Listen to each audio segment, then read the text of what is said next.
ಎಲ್ಲರಿಗೂ ನಮಸ್ಕಾರ. ನನ್ನ ಹೆಸರು ಛಾಯಾ ಅಂತ. ಒಂದು ಕಾಲೇಜಲ್ಲಿ ಕೆಮಿಸ್ಟ್ರಿ ಪ್ರೊಫೆಸರಾಗಿ ವರ್ಕ್ ಮಾಡ್ತಾ ಇದ್ದೀನಿ. ನಾನು ಇಂಟೆನ್ಷನ್ ಈ ಚಾನಲ್ನ ಸ್ಟಾರ್ಟ್ ಮಾಡೋದಕ್ಕೆ ಅಂದರೆ ಸಾಧ್ಯ ಆದಷ್ಟು ಕೆಮಿಸ್ಟ್ರಿ ರಿಲೇಟೆಡ್ ಟಾಪಿಕ್ನ ಸಿಂಪಲಾಗಿ ಕನ್ನಡದ ಹೇಳುವಂಥ ಪ್ರಯತ್ನ ಮಾಡ್ತಿದ್ದೀನಿ. ಕೆಮಿಸ್ಟ್ರಿ ಇಷ್ಟ ಇಲ್ಲದಿರೋರು ಕೆಮಿಸ್ಟ್ರಿ ಕಡೆಗೆ ಸೆಳೆಯುವಂಥ ಪ್ರಯತ್ನ ನನ್ನ ಚಾನಲ್ ಮುಖಾಂತರ ಮಾಡ್ತಾ ಇದ್ದೀನಿ. ಪರ್ಟಿಕ್ಯುಲರ್ಲಿ ಕನ್ನಡ ಮೀಡಿಯಂ ಹುಡುಗರಿಗೆ, ರೂರಲ್ ಹುಡುಗರಿಗೆ ಹೆಲ್ಪ್ ಆಗಲಿ ಅಂತ ಕೆಮಿಸ್ಟ್ರಿನ ಕನ್ನಡದ ಹೇಳುವಂಥ ಪ್ರಯತ್ನ ಮಾಡ್ತಾ ಇದ್ದೀನಿ. ನೀವೇನಾದರೂ ರಾಣಿ ಚೆನ್ನಮ್ಮ ಯೂನಿವರ್ಸಿಟಿನಲ್ಲಿ ಓದ್ತಾ ಇದ್ದೀರಾ, ಎಸ್ ಸಿ ಪಿನಲ್ಲಿ ಕೆಮಿಸ್ಟ್ರಿನ ಒನ್ ಆಫ್ ದಿ ಮೇಜರ್ ಸಬ್ಜೆಕ್ಟಾಗಿ ತೊಗೊಂಡಿದ್ದೀರಾ ಅಂತಂದರೆ, ಫೋರ್ತ್ ಸೆಮಿಸ್ಟ್ರಲ್ಲಿ ನಿಮ್ಗೆ ಆಲ್ರೆಡಿ ಕೆಮಿಸ್ಟ್ರಿನಲ್ಲಿ ಗೊತ್ತಿರುತ್ತೆ. ಒಟ್ಟು 4 ಯೂನಿಟ್ ಇರುತ್ತೆ. 4ನೇ ಯೂನಿಟ್ರಲ್ಲಿ ಫೋರ್ತ್ ಸೆಮ್ಮಲ್ಲಿ ನಿಮಗೆ ಸ್ಪೆಕ್ಟ್ರೋಸ್ಕೋಪಿ ಅಂತ ಬರುತ್ತೆ ಟಾಪಿಕ್ಕು. 2 ಥರ ಸ್ಪೆಕ್ಟ್ರೋಸ್ಕೋಪಿ ಓದ್ತೀರಿ. ಒಂದು IR ಸ್ಪೆಕ್ಟ್ರೋಸ್ಕೋಪಿ ಓದ್ತೀರಿ, ಇನ್ನೊಂದು ರಾಮನ್ ಸ್ಪೆಕ್ಟ್ರೋಸ್ಕೋಪಿ ಓದ್ತೀರಿ. ನಾನು IR ಸ್ಪೆಕ್ಟ್ರೋಸ್ಕೋಪಿ ವೀಡಿಯೋಸ್ನ ಈಗ ಅಪ್ಲೋಡ್ ಮಾಡ್ತಾ ಇದ್ದೀನಿ. ಆ ಸೀರೀಸಲ್ಲಿ ನಾನು ಇವತ್ತು ಅಪ್ಲೋಡ್ ಮಾಡ್ತಾ ಇರೋವಂಥದ್ದು 5ನೇ ವೀಡಿಯೋ.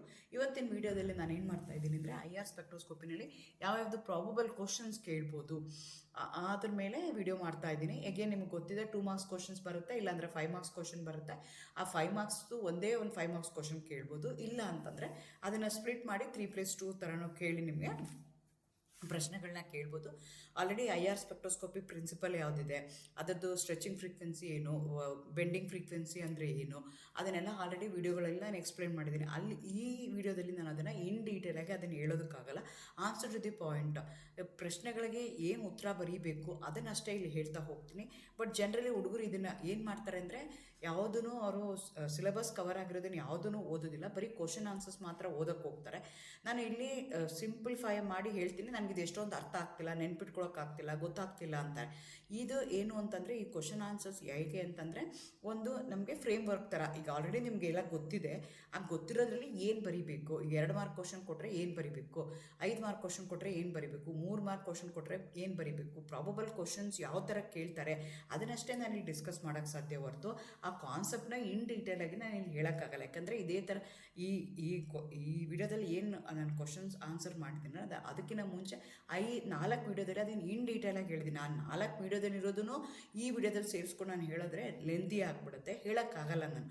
ಹಾಗಾಗಿ ನೀವು ಅದನ್ನೆಲ್ಲ ಓದಿ ಅದನ್ನು ಅರ್ಥ ಮಾಡಿಕೊಂಡು ಬರೀ ಏನು ಉತ್ತರ ಬರೀಬೇಕು ಅಂತ ತಿಳ್ಕೊಳ್ಳೋಕ್ಕಷ್ಟೇ ನೀವು ಈ ವಿಡಿಯೋ ನೋಡಿದ್ರೆ ಈಸಿ ಆಗುತ್ತೆ. What is infrared spectroscopy and what type of molecular transition does it involve ಅಂತ ಕೇಳ್ತಿದ್ದಾರೆ. 2 ಮಾರ್ಕ್ಸ್ ಕ್ವಶನ್. IR ಸ್ಪೆಕ್ಟ್ರೋಸ್ಕೋಪಿ ಅಂದರೆ it's a method of in the spectroscopy in order to find the functional group in the given molecule ಅಥವಾ structure of the molecule identify ಮಾಡೋಕ್ಕೆ ನನಗೆ help ಮಾಡುತ್ತೆ. What type of molecular transition does it involve 2 question ಕೇಳಿದ್ದಾರೆ. ಒಂದು ಕ್ವಶನ್ಗೆ 1 mark ಇರುತ್ತೆ, ಇನ್ನೊಂದು ಕ್ವಶನ್ಗೆ ಇನ್ನೊಂದು ಮಾರ್ಕ್ ಇರುತ್ತೆ. ಯಾವಾಗೂ ಅಷ್ಟೇ ಕ್ವಶನ್ ಏನು ಕೇಳ್ತಾ ಇದೆ, ನಾನು ಏನು ಆನ್ಸರ್ ಮಾಡಬೇಕು, what the evaluator demands, what's the question demands, ನಿಮ್ಗೆ ಏನು ಗೊತ್ತಿದೆಯೋ ಅದ್ರ ಬಗ್ಗೆ ಅದನ್ನೆಲ್ಲ ಬರೆಯೋದಲ್ಲ. ಆ ಕ್ವಶನ್ಗೆ ಯಾವುದು ಪ್ರಾಬಬಲ್ ಅಂದರೆ ಯಾವುದು ಕರೆಕ್ಟಾಗಿರೋ ಸೂಟಬಲ್ ಆಗಿರುವಂಥ ಆನ್ಸರ್ ಆಗಿರುತ್ತಲ್ಲ, ಆ ಆನ್ಸರ್ನ ನೀವು ಅಲ್ಲಿ ಬರೀಬೇಕಾಗತ್ತೆ. What type of molecular transition it takes place ಅಂತ ಹೇಳ್ತಾರೆ. ಈಗ ನಿಮ್ಗೆ one of the major principle of spectroscopy is that, so when certain energy of light radiation when falls on your organic molecule, depending upon the amount of the light energy that is falling on that particular molecule, it going to behave in a different manner. It going to vibrate, it undergoes different transitions depending upon the amount of energy that it has a capacity to absorb. ಅದು ಒಂದೊಂದು ಥರ ಆಗುತ್ತೆ. UV ಇದ್ದರೆ electronic transitions ಆಗ್ತವೆ. IR ಸ್ಪೆಕ್ಟ್ರೋಸ್ಕೋಪಿನಲ್ಲಿ ಏನಾಗುತ್ತೆ ಅಂದರೆ vibrational transitions ಆಗುತ್ತೆ. ಹಾಗಾಗಿ IR ಸ್ಪೆಕ್ಟ್ರೋಸ್ಕೋಪಿನ ಅವರು ವೈಬ್ರೇಷನಲ್ ಸ್ಪೆಕ್ಟ್ರೋಸ್ಕೋಪಿ ಅಂತಲೂ ಕರೀತಾರೆ. 2 ಮಾರ್ಕ್ ಕ್ವಶನ್ಗೆ 2 ಕ್ವಶನ್ ಕೇಳಿದ್ರೆ 2 ಮಾರ್ಕ್ಗೆ ಬರೀಬೇಕಾಗತ್ತೆ. Explain the principle behind IR spectroscopy ಅಂತ ಕೇಳ್ತಾ ಇದ್ದಾರೆ. IR ಸ್ಪೆಕ್ಟ್ರೋಸ್ಕೋಪಿ ಅಥವಾ ಯಾವುದೇ ಒಂದು ಸ್ಪೆಕ್ಟ್ರೋಸ್ಕೋಪಿದು ಪ್ರಿನ್ಸಿಪಲ್ ಏನಿದೆ ಅಂದರೆ, ಒಂದು ಆರ್ಗ್ಯಾನಿಕ್ ಮಾಲಿಕ್ಯೂಲ್ ಇದೆ. ಆರ್ಗ್ಯಾನಿಕ್ ಮಾಲಿಕ್ಯೂಲಲ್ಲಿ ಬೇರೆ ಬೇರೆ ಫಂಕ್ಷನಲ್ ಗ್ರೂಪ್ ಇದೆ, ಬೇರೆ ಬೇರೆ ಅನ್ಸ್ಯಾಚುರೇಷನ್ ಇದೆ. The nature of the bond involve in that particular organic compound will differ. ಅದು ಒಂದು ಕಡೆಗೆ ನಾನು ಕೊಟ್ಟಿರುವಂಥ ಆರ್ಗ್ಯಾನಿಕ್ ಕಾಂಪೌಂಡ್ ಇದೆ. ಆ ಆರ್ಗ್ಯಾನಿಕ್ ಕಾಂಪೌಂಡ್ಗೆ ಬೇರೆ ಬೇರೆ ಥರ ಫಂಕ್ಷನಲ್ ಗ್ರೂಪ್ ಇದೆ, ಬೇರೆ ಬೇರೆ ಥರ ಬಾಂಡಿಂಗ್ ಇದೆ. ಆ ಮಾಲಿಕ್ಯೂಲ್ ಏನು ಮಾಡ್ತವೆ, depending upon the functional group present, depending upon the saturation or unsaturation, ಅದೇನು ಮಾಡುತ್ತೆ, ಬೇರೆ ಬೇರೆ ಥರ ಬಿಹೇವ್ ಮಾಡುತ್ತೆ ದಟ್ ಪರ್ಟಿಕ್ಯುಲರ್ ಆರ್ಗ್ಯಾನಿಕ್ ಮಾಲಿಕ್ಯೂಲ್. ಆ ಪರ್ಟಿಕ್ಯುಲರ್ ಆರ್ಗ್ಯಾನಿಕ್ ಮಾಲಿಕ್ಯೂಲ್ಗೆ ನಾನು ಬೇರೆ ಬೇರೆ ರೇಡಿಯೇಷನ್ ಇರುವಂಥ ಲೈಟ್ನ, ಎಲೆಕ್ಟ್ರೋಮ್ಯಾಗ್ನೆಟಿಕ್ ರೇಡಿಯೇಷನ್ನ ಅದ್ರ ಮೇಲೆ ಬೀಳಂಗೆ ಮಾಡ್ತೀನಿ, ಅದ್ರ ಜೊತೆಗೆ ಇಂಟ್ರ್ಯಾಕ್ಟ್ ಮಾಡಂಗೆ ಮಾಡ್ತೀನಿ. ಇಂಟ್ರ್ಯಾಕ್ಟ್ ಮಾಡಿದಾಗ depending upon the amount of energy, ಪ್ರತಿಯೊಂದು ಈ ಎಲೆಕ್ಟ್ರೋಮ್ಯಾಗ್ನೆಟಿಕ್ ರೇಡಿಯೇಷನಲ್ಲಿ ಬೇರೆ ಬೇರೆ ಎನರ್ಜಿ ಇರುವಂಥ ಲೈಟ್ ಇದೆ. ಆ ಬೇರೆ ಬೇರೆ ಎನರ್ಜಿ ಇರುವಂಥ ಲೈಟು ನಿಮ್ಮ ಆರ್ಗ್ಯಾನಿಕ್ ಕಾಂಪೌಂಡ್ ಮೇಲೆ ಇಂಟ್ರ್ಯಾಕ್ಟ್ ಮಾಡಿದಾಗ ನಿಮ್ಮ ಆರ್ಗ್ಯಾನಿಕ್ ಕಾಂಪೌಂಡು ಯಾವ ರೀತಿ ಬಿಹೇವ್ ಮಾಡುತ್ತೆ, ಆ ಬೇಸಿಸ್ ಮೇಲೆ ನಿಮಗೆ ಗ್ರಾಫ್ ಬರ್ತಾ ಹೋಗುತ್ತೆ. ಆ ಗ್ರಾಫಿಂದ ನಿಮ್ಗೆ ಏನಾಗ್ತಾ ಹೋಗುತ್ತೆ ಅಂತಂದರೆ ಕೊಟ್ಟಿರುವಂಥ ಆರ್ಗ್ಯಾನಿಕ್ ಕಾಂಪೌಂಡ್ ಯಾವುದು ಅಂತ ನಾನು ಐಡೆಂಟಿಫೈ ಮಾಡ್ತೀನಿ. That is a principle of any spectroscopy. ಈಗ ಇಲ್ಲಿ IR ಸ್ಪೆಕ್ಟ್ರೋಸ್ಕೋಪಿ ಅಂತ ನೀವು ಕನ್ಸಿಡರ್ ಮಾಡಿದ್ರೆ ಇದೇನಾಗುತ್ತೆ ಅಂದರೆ compare to UV visible radiation compare ಮಾಡಿದ್ರೆ, because you already study the UV spectroscopy, ಅದಕ್ಕೆ ಕಂಪೇರ್ ಮಾಡಿದ್ರೆ ಇದ್ರದ್ದು ಎನರ್ಜಿ ಏನಾಗಿರುತ್ತೆ, ಕಡಿಮೆ ಇರುತ್ತೆ. Small amount of energy associated with IR radiation. ಹಾಗಾಗಿ ಏನಾಗುತ್ತೆ ಅಂದರೆ they going to cause molecular transition. ಏನಾಗುತ್ತೆ ಅಂದರೆ your molecule start vibrate rotation ಆಗ್ತಾ, changes in the molecule change ಆಗ್ತಾ ಹೋಗುತ್ತೆ. ಅಂದರೆ ನಿಮ್ಮ ಮಾಲಿಕ್ಯೂಲ್ ಏನಾಗುತ್ತೆ, ಸ್ಟ್ರೆಚ್ ಆಗುತ್ತೆ ಅಥವಾ ಕಂಪ್ರೆಸ್ ಆಗುತ್ತೆ ಅಥವಾ ಬೆಂಡ್ ಆಗೋಕ್ಕೆ ಶುರು ಆಗುತ್ತೆ. ಸೊ ಈ ಬೆಂಡ್ ಆಗೋದ್ರಿಂದ ಅಥವಾ ವೈಬ್ರೇಟ್ ಆಗೋದ್ರಿಂದ ಬಾಂಡ್ ಲೆಂತ್ ಮತ್ತು ಬಾಂಡ್ ಆ್ಯಂಗಲ್ ಏನಾಗುತ್ತೆ, ಚೇಂಜ್ ಆಗ್ತಾ ಹೋಗುತ್ತೆ. ಇದನ್ನು ನಾನು ಐಡೆಂಟಿಫೈ ಮಾಡ್ತೀನಿಲ್ಲ. This is the principle behind the IR spectroscopy. Due to the comparatively low amount of energy associated with IR radiation, they are going to cause the vibrational and rotational energy changes in the molecule. The vibration in the molecule can be associated with change in bond length and bond angle. So depending upon how much of bond length and how much of bond angle it going to differ, based on that I am going to identify the functional group present in the given organic compound. That is the principle behind the IR spectroscopy. Mention the necessary condition for a compound to be IR active. So ನಾನು ಮುಂಚೆನೇ ಹೇಳ್ದಂಗೆ ನಿಮ್ಮದು organic compound ಇದೆ. Organic compound ಏನು ಮಾಡಬೇಕು, ಯಾವುದೋ certain amount of radiation ಅದ್ರ ಮೇಲೆ ಬಿದ್ದಾಗ ಅದು ಅಬ್ಸಾರ್ವ್ ಮಾಡ್ಕೊಳ್ಳೋಕ್ಕೆ it should have some inherent property ಇರಬೇಕು. That inherent property with respect to IR spectroscopy ಏನು ಅಂದರೆ, ನಿಮ್ಮ ಮಾಲಿಕ್ಯೂಲ್ IR ರೇಡಿಯೇಷನು ಅಬ್ಸಾರ್ವ್ ಮಾಡ್ಕೋಬೇಕು ಅಂದರೆ it should have change in dipole movement ಇರಬೇಕು ನಿಮ್ಮ ಮಾಲಿಕ್ಯೂಲಲ್ಲಿ. ಡೈಪೋಲ್ ಮೂವ್ಮೆಂಟ್ ಅಂದರೆ ನಿಮ್ಗೆ ಕೊಟ್ಟಿರುವಂಥ ಮಾಲಿಕ್ಯೂಲು ಪೋಲಾರ್ ಆಗಿರಬೇಕು, ಆವಾಗಷ್ಟೇ ಡೈಪೋಲ್ ಮೂವ್ಮೆಂಟ್ ಬರುತ್ತೆ. ಡೈಪೋಲ್ ಮೂವ್ಮೆಂಟ್ ಇತ್ತು ಅಂದರೆ ಮಾತ್ರನೇ electromagnetic radiation in IR region it going to absorb, ಇಲ್ಲ ಅಂದರೆ ಆಗೋದಿಲ್ಲ. ಸೊ ಹಾಗಾಗಿ IR ಆ್ಯಕ್ಟಿವ್ ಆಗಬೇಕು ಅಂತಂದರೆ ನಿಮ್ಗೆ ಕೊಟ್ಟಿರುವಂಥ ಮಾಲಿಕ್ಯೂಲು ಪೋಲಾರ್ ಆಗಿರಬೇಕು, it should have permanent dipole movement ಇರಬೇಕು, ಆವಾಗಷ್ಟೇ ಅದು ಮಾಡ್ಕೊಳ್ಳುತ್ತೆ, ಇಲ್ಲ ಅಂದರೆ ಆಗೋದಿಲ್ಲ. What is finger print region ಅಂತ ಕೇಳ್ತಾರೆ. ಇದ್ರ ಬಗ್ಗೆ 3 ಮಾರ್ಕು ಕೇಳ್ಬೋದು, ಕೆಲವೊಂದು ಸಲ 5 ಮಾರ್ಕ್ಗೂ ಕೇಳ್ಬೋದು. ಅದಕ್ಕೆ ಇದ್ರ ಜೊತೆಗೆ ಇನ್ನೊಂದು ಕ್ವಶನ್ನ ಆ್ಯಡ್ ಮಾಡಿ 5 ಮಾರ್ಕ್ಸ್ ಕೇಳ್ತಾರೆ. The region of absorption bands below 1250 centimeter inverse are associated with a complex rotational and vibrational changes of the molecule as a whole is called as a fingerprint region. So ನಮಗೆ ಏನು ಮಾಡಿದ್ದೀವಿ, ನಾವು ಮುಂಚೆನೇ ಹೇಳ್ದಂಗೆ ಪ್ರತಿಯೊಂದು ಸ್ಪೆಕ್ಟ್ರೋಸ್ಕೋಪಿಗೂ ಪ್ರತಿಯೊಂದು ಎಲೆಕ್ಟ್ರೋಮ್ಯಾಗ್ನೆಟಿಕ್ ರೇಡಿಯೇಷನನ್ನು different energy associated with that ಬೇರೆ ಬೇರೆ ರೇಂಜಲ್ಲಿ ಅದನ್ನು ಕ್ಲಾಸಿಫೈ ಮಾಡಿದ್ದೀನಿ. ಸೊ ನೀವು IR ರೇಡಿಯೇಷನ್ ರೇಂಜ್ನ ಕನ್ಸಿಡರ್ ಮಾಡಿಕೊಂಡ್ರೆ IR ರೇಡಿಯೇಷನ್ ರೇಂಜ್ನ ಅವರು 2 ಥರ ಕ್ಲಾಸಿಫೈ ಮಾಡ್ತಾರೆ. ಒಂದಕ್ಕೆ ಫಿಂಗರ್ ಪ್ರಿಂಟ್ ರೀಜನ್ ಅಂತ ಹೇಳ್ತಾರೆ, ಇನ್ನೊಂದಕ್ಕೆ ಫಂಕ್ಷನಲ್ ಗ್ರೂಪ್ ರೀಜನ್ ಅಂತ ಹೇಳ್ತಾರೆ. ಈ ಫಿಂಗರ್ ಪ್ರಿಂಟ್ ರೀಜನ್ ಯಾವುದು ಅಂದರೆ ಅದರದ್ದು ವೇವ್ ನಂಬರ್ ಎಷ್ಟಿರುತ್ತೆ ಅಂದರೆ 1250 ಸೆಂಟಿಮೀಟರ್ ಇನ್ವರ್ಸ್ಗಿನ್ನೂ ಕಡಿಮೆ ಇರುತ್ತೆ ಅಂತ. ಇದಕ್ಕೆ ನಾವೇನಂತ ಕರಿತೀವಿ, ಫಿಂಗರ್ ಪ್ರಿಂಟ್ ರೀಜನ್ ಅಂತ ಕರಿತೀವಿ. ಈ ಫಿಂಗರ್ ಪ್ರಿಂಟ್ ರೀಜನಲ್ಲಿ ಏನು ಅಂದರೆ ಎನಿ ಟೂ ಆರ್ಗ್ಯಾನಿಕ್ ಕಾಂಪೌಂಡ್, ಎರಡು ಬೇರೆ ಬೇರೆ organic compound they do not have identical finger print. ಹಿಂಗೆ ಒಬ್ಬ ಹ್ಯೂಮನ್ ಬೀಯಿಂಗ್ನ ಕನ್ಸಿಡರ್ ಮಾಡಿಕೊಂಡ್ರೆ ಅವ್ರು ಹೇಳೋ ಪ್ರಕಾರ, ಫೋರೆನ್ಸಿಕ್ ಡಿಪಾರ್ಟ್ಮೆಂಟ್ ಅವ್ರು ಹೇಳೋ ಪ್ರಕಾರ ಇಡೀ ಪ್ರಪಂಚದಲ್ಲಿ ಇಬ್ಬರು ಮನುಷ್ಯರುಗಳಲ್ಲಿ ಒಂದೇ ಥರ ಫಿಂಗರ್ ಪ್ರಿಂಟ್ ಇರೋದಿಲ್ಲ. Each one of us will going to have a different fingerprint ಅಂತ ಅವರು ಕನ್ಸಿಡರ್ ಮಾಡ್ತಾರೆ. ಹಾಗಾಗಿ ನೀವು ಬಯೋಮೆಟ್ರಿ ಏನು ತೊಗೊಳ್ತಾರಲ್ಲ, ಅಥವಾ ನಿಮಗೆ ಪಾಸ್ಪೋರ್ಟ್ ಚೆಕ್ ಮಾಡೋದಕ್ಕೆ ಹೋಗಿರ್ಬೋದು, ಅಥವಾ ಬೇರೆ ಯಾವುದಕ್ಕೋ ನಿಮಗೆ ಯಾವುದೋ ಒಂದು ಪ್ರೂಫ್ ಐಡೆಂಟಿಫಿಕೇಷನ್ ಮಾಡಬೇಕು ಅಂದರೆ ಬಯೋಮೆಟ್ರಿ ತೊಗೊಳ್ತಾರೆ, ಅಂದರೆ ಫಿಂಗರ್ ಪ್ರಿಂಟ್ನ ತೊಗೊಳ್ತಾರೆ. ಆ ಫಿಂಗರ್ ಪ್ರಿಂಟ್ ಏನು ಹೇಳುತ್ತೆ ಅಂದರೆ no 2 person in the entire world they going to have the same fingerprint ಅಂತ. ಅದೇ ಥರ ಯಾವುದೇ ಒಂದು ಡಿಫ್ರೆಂಟ್ ಆಗಿರುವಂಥ ಆರ್ಗ್ಯಾನಿಕ್ ಕಾಂಪೌಂಡ್ಸ್ ಯಾವುದಿದೆಯಲ್ಲ, 2 different organic compound they do not have same identical fingerprints. ಹಾಗಾಗಿ ಈಸಿಯಾಗಿ ಪ್ರತಿಯೊಂದು ಆರ್ಗ್ಯಾನಿಕ್ ಕಾಂಪೌಂಡ್ಗೂ if it has a change in dipole moment ittu, if it is a polar molecule, if it has a capacity to absorb IR radiation, ಆವಾಗ ಅದು ಏನು ಮಾಡುತ್ತೆ ಅಂತಂದರೆ ಪ್ರತಿಯೊಂದು ಆರ್ಗ್ಯಾನಿಕ್ ಕಾಂಪೌಂಡ್ಗೂ ಬೇರೆ ಬೇರೆ ಫ್ರೀಕ್ವೆನ್ಸೀಸ್ ಬರುತ್ತೆ. ಸ್ಟ್ರೆಚಿಂಗ್ ಫ್ರೀಕ್ವೆನ್ಸಿ ಇರ್ಬೋದು, ಬೆಂಡಿಂಗ್ ಫ್ರೀಕ್ವೆನ್ಸಿ ಇರ್ಬೋದು, ಆ ಫ್ರೀಕ್ವೆನ್ಸೀಸು ಬೇರೆ ಬೇರೆ ಆಗುತ್ತೆ. Based on that I can easily identify the given organic compound. In turn, I can identify the functional group present in that. So ಆ ರೀಜನ್ಗೆ ನಾವೇನಂತ ಕರಿತೀವಿ, ಫಿಂಗರ್ ಪ್ರಿಂಟ್ ರೀಜನ್ ಅಂತ ಕರೀತಾರೆ. ಇದರ 2 ಮಾರ್ಕ್ಸ್ ಕೇಳ್ತಾರೆ. ಇದನ್ನೇ ನಿಮಗೆ 4 ಮಾರ್ಕ್ ಕೇಳಿದ್ರೆ what is the finger print region, give the significance of this in IR spectrum ಅಂತ ಕೇಳಿದ್ರೆ 5 ಮಾರ್ಕ್ಗೆ ಇದನ್ನು ಕೇಳ್ತಾರೆ. 2 ಕಂಬೈನ್ ಮಾಡಿ ಕೇಳಿದ್ರೆ. The structure of the bands in the fingerprint region are unique for a specific molecule. ನಾನು ಹೇಳ್ದಂಗೆ finger print ರೀಜನ್ನಲ್ಲಿ ಯಾವುದೇ ಒಂದು ನಿಮಗೆ ಸ್ಪೆಕ್ಟ್ರಾ ಬಂತು ಅಂದರೆ, ಯಾವುದೇ ಒಂದು ಬ್ಯಾಂಡ್ ಬಂತು, ಯಾವುದೇ ಒಂದು ಅಬ್ಸಾರ್ಪ್ಷನ್ ಆಯಿತು ಅಂತಂದರೆ ಅದು ಪ್ರತಿಯೊಂದು ಆರ್ಗ್ಯಾನಿಕ್ ಕಾಂಪೌಂಡ್ಗೂ ಯುನೀಕ್ ಆಗಿರುತ್ತೆ, ಬೇರೆ ಬೇರೆ ಆಗಿರುತ್ತೆ.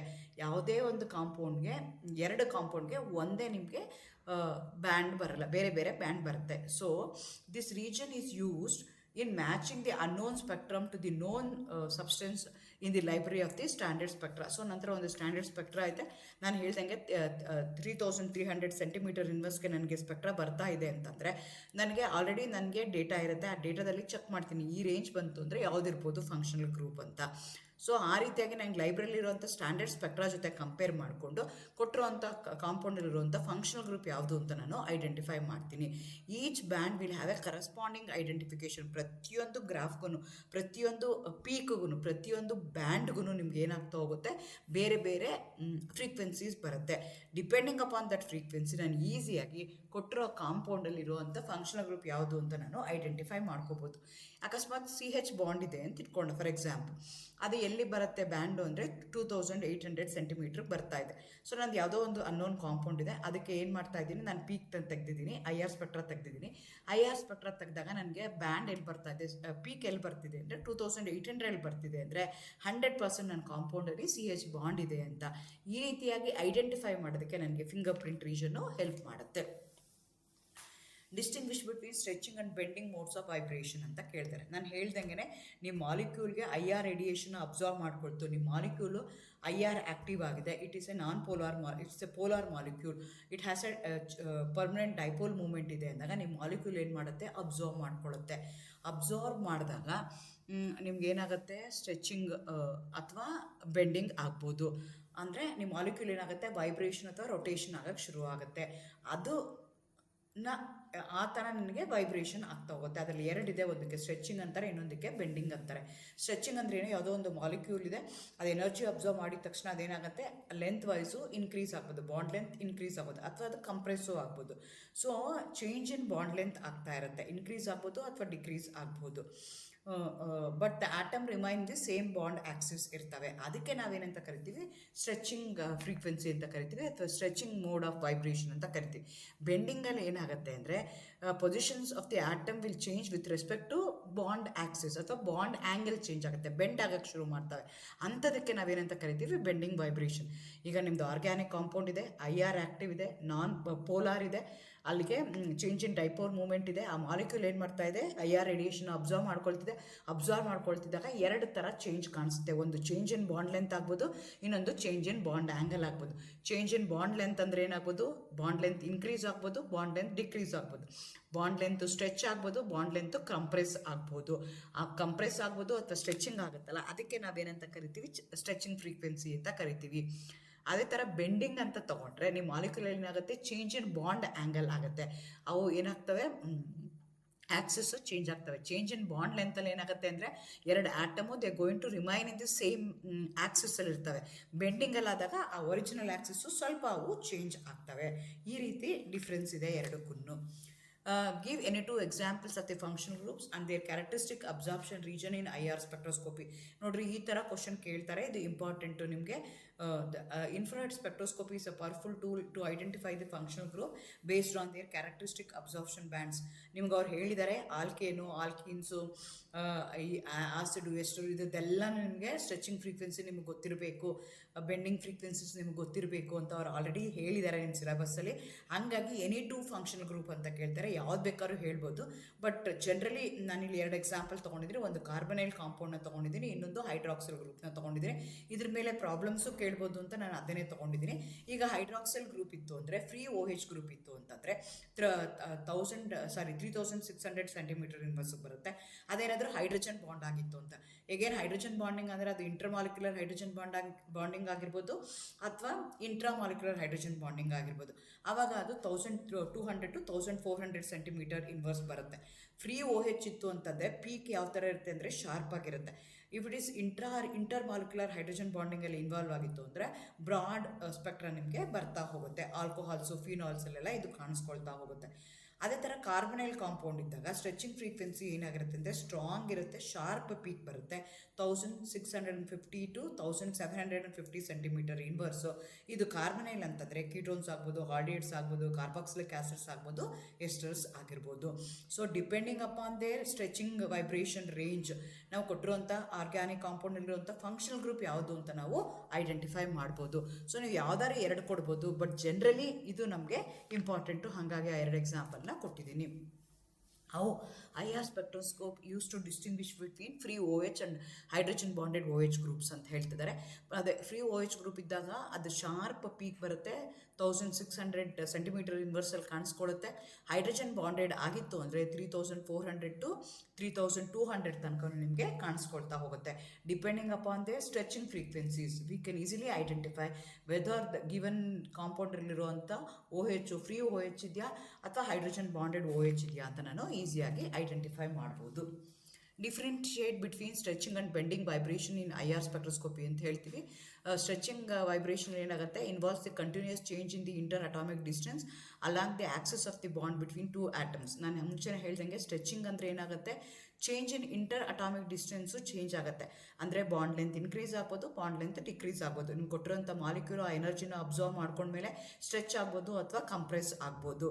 It requires more energy to appear at a shorter wavelength. It occurs around 4000 to 1250 centimetre inverse. ಬೆಂಡಿಂಗಲ್ಲಿ ಏನಾಗುತ್ತೆ, ಬಾಂಡ್ ಆ್ಯಂಗಲ್ ಚೇಂಜ್ ಆಗುತ್ತೆ. It requires less energy, so it appears at a longer wave ಲೆಂತಲ್ಲಿ ಕಾಣಿಸ್ಕೊಳ್ಳುತ್ತೆ. 14,000 centimetre inverse to 666 centimetre ಇನ್ವರ್ಸಲ್ಲಿ ಇದು ಕಾಣಿಸ್ಕೊಳ್ತಾ ಹೋಗುತ್ತೆ. What is a bending vibration in IR spectroscopy? Briefly describe 4 types of bending modes of with example. So 5 marks question ಅಂತಂದರೆ IR ಸ್ಪೆಕ್ಟ್ರೋಸ್ಕೋಪಿನಲ್ಲಿ ಇದನ್ನೇ ಕೇಳ್ಬೋದು. Bending frequencies ಅಂದರೆ involves change in bond angle, occurs at A lower frequency than stretching ಅಂತ ಹೇಳ್ತೀವಿ. 4 type ಇದೆ, ಸಿಸರಿಂಗು, ರಾಕಿಂಗು, ವೇಗಿಂಗು, twisting ಅಂತ ಹೇಳ್ತೀವಿ. CH2 group ಏನು ಮಾಡುತ್ತೆ, ಈ 4 ಥರನೂ ನನಗೆ ಕಾಣಿಸ್ಕೊಳುತ್ತೆ. ಈ ಥರ ನೀವು ಬರೀಬೇಕಾಗತ್ತೆ. ಸಿಸರಿಂಗ್ ಅಂದರೆ ಏನಾಗುತ್ತೆ, ಈ 2 ಗ್ರೂಪ್ ಏನಾಗಿದ್ದೀರಾ, they are pointing towards each other. ಈ ಚಿತ್ರದಲ್ಲಿ ನೋಡ್ಕೊಳ್ಳಿ, ವಿತಿನ್ ದಿ ಪ್ಲೇನ್ ಇದೆ, ಈ ರೀತಿ ಆಗುತ್ತೆ. ರಾಕಿಂಗ್ ಅಂದರೆ ಒಂದು ಈ ಕಡೆಗೆ ಹೋಗುತ್ತೆ, ಈ ಕಡೆಗೆ ಬರುತ್ತೆ. ಅದೇ ಥರ ಔಟ್ ಆಫ್ ದಿ ಪ್ಲೇನಲ್ಲಿ ನಿಮಗೆ ವೇಗಿಂಗ್ ಬರುತ್ತೆ, ಇನ್ನೊಂದು ಟ್ವಿಸ್ಟಿಂಗ್ ಬರುತ್ತೆ. ವೇಗಿಂಗ್ ಅಂತಂದರೆ ಎರಡೂ ಒಂದೇ ಕಡೆಗೆ ಟ್ವಿಸ್ಟ್ ಮಾಡ್ಕೊಳಕ್ಕೆ ಟ್ರೈ ಮಾಡ್ತವೆ. ಇದು ಒಂದು ಮೇಲೆ ಒಂದು ಕೆಳಗಡೆ ಬಂದರೆ ಟ್ವಿಸ್ಟ್ ಅಂತ ನಾವು ಕನ್ಸಿಡರ್ ಮಾಡ್ತೀವಿ. ವಿತಿನ್ ದಿ ಪ್ಲೇನ್ ಬರ್ತಾ ಹೋಗುತ್ತೆ. ಈ ರೀತಿಯಾಗಿ ನಿಮಗೆ 5 ಮಾರ್ಕ್ಸ್ ಕ್ವಶನ್ ಕೇಳಿದೆ, ಈ 4 ಮೋಡು ಕೇಳ್ಬೋದು. ಆ ರೀತಿಯಾಗಿ ನೀವು ಬರೀಬೇಕಾಗತ್ತೆ. These are the probable questions they may ask in IR spectroscopy. So ಇಲ್ಲಿಗೆ IR ಸ್ಪೆಕ್ಟ್ರೋಸ್ಕೋಪಿ ಮುಗಿತು. ನೆಕ್ಸ್ಟಿಂದ ನಾನು ಮಾಸ್ ಸ್ಪೆಕ್ಟ್ರೋಸ್ಕೋಪಿ ವೀಡಿಯೋಸ್ನ ಅಪ್ಲೋಡ್ ಮಾಡೋಕ್ಕೆ ಹೋಗ್ತೀನಿ. Thank you, all the best, good luck.